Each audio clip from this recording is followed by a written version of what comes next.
Alright guys, so the Switch 2 has been announced, and like any good console announcement, most of the discussion is about what is true and what is, social media outrage kind of spiraling out of control. First things first, let's look at the facts, right? The Switch 2, it's region free. The Switch 2 will be kind of expensive. Nintendo have introduced a whole new physical, but not really physical format, in the form of game key cards.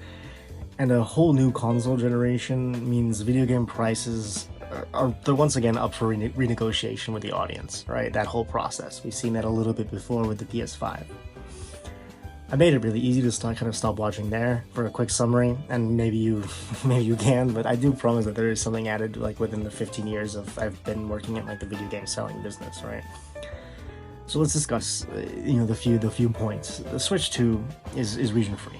All the confusion online regarding region locking, it comes from the fact that Japan has two Switch 2 console variants, right? One is priced the same as the rest of the world, and one is, over $100 cheaper and region locked.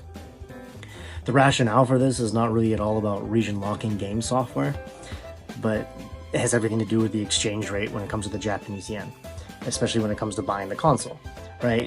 During the lifespan of the Switch 1, we saw an increased demand for Japanese consoles outside of Japan as the yen declined, right? Very simple. It was a way to get a console at a discount.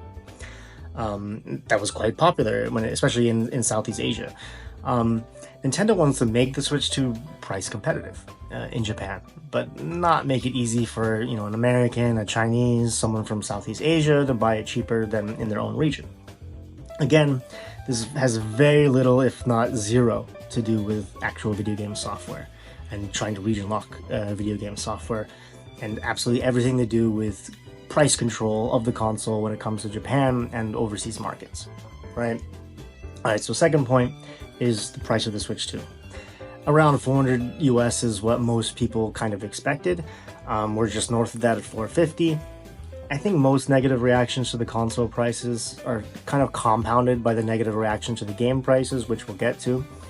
The truth is, the Switch 2 is, the exact same value as the Switch 1 when it comes, when we adjust for inflation. The Switch 1 launched in 2016. Now, that doesn't make the number nicer to pay, right? There's nothing to suggest that, $450 is a small amount for people, but there's also nothing to suggest that there's a philosophical change at Nintendo when it comes to console pricing. This is very much in line with the Switch 1, right?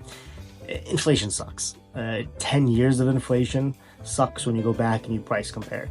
That's a rough pill to swallow for a lot of people. It's not something that you track in your daily life until the point comes where we need to kind of price compare this, right? Everyone seems to want to quote tariffs for the current price point, but the truth is, this is kind of a scapegoat for the current prices, and I don't believe it was in Nintendo's sort of pricing model. Many sites have quoted Nintendo as saying they will delay pre-orders because of the tariffs announced on the same day, by the way. We'll see if there's actual adjustments to come, but right now, this price was, in my opinion, and I think of all logic, it was determined without these things in consideration. The console price is sort of okay. Then what about the games, right? This is where the outrage has hit an all-time high, in my opinion, and is much more justified due to the amount of confusing information out there. Games have been quoted as $80 for the most part, which would be a massive pill to swallow, right? Thankfully, it's not as simple as games will be $80.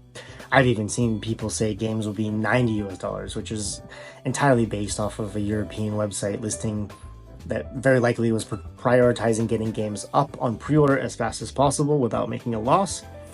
If we look at the facts, Street Fighter 6 will be $60, Bravely Default port will be $40, Suikoden port will be $35, right? Those are just a few immediately announced. I think a lot of them are launch titles. These are all under $80, obviously. There will always be some variance in prices, as not all games are the same. But let's discuss what people really mean, which is first-party Nintendo games and eventually EA and other AAA publishers, right?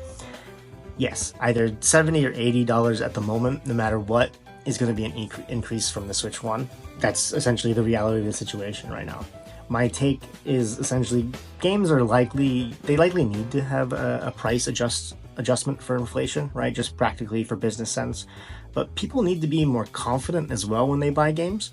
Very commonly, we're quoted game prices from 20 or 30 years ago as being the same, and how good we have it, now, because we haven't had our prices adjusted for inflation in such a long time. But the truth is, most games I bought back then had already played a demo. Like, I had already played a demo with maybe an hour plus of gameplay. I tried it out and then determined that the game was for me. I was confident that I was going to enjoy the game, before spending any money on it. This needs to come back so badly, especially in a world where publishers want me to buy digital anyway. It makes sense. Make me confident the game is good, and I will spend, a sizable amount of money on the game. On the topic of buying digital, okay, Nintendo have also delivered us with the news of the digital game key cards. Essentially, this is a name for download required games. In other words, you will activate ownership with the card and download the game files. The cards can actually be shared with someone else similar to physical media, and then they could, have access to the game similarly. So it's definitely better than a code in a box, right? But it's a huge blow for collectors and anyone even remotely paranoid about, eventual digital store closure.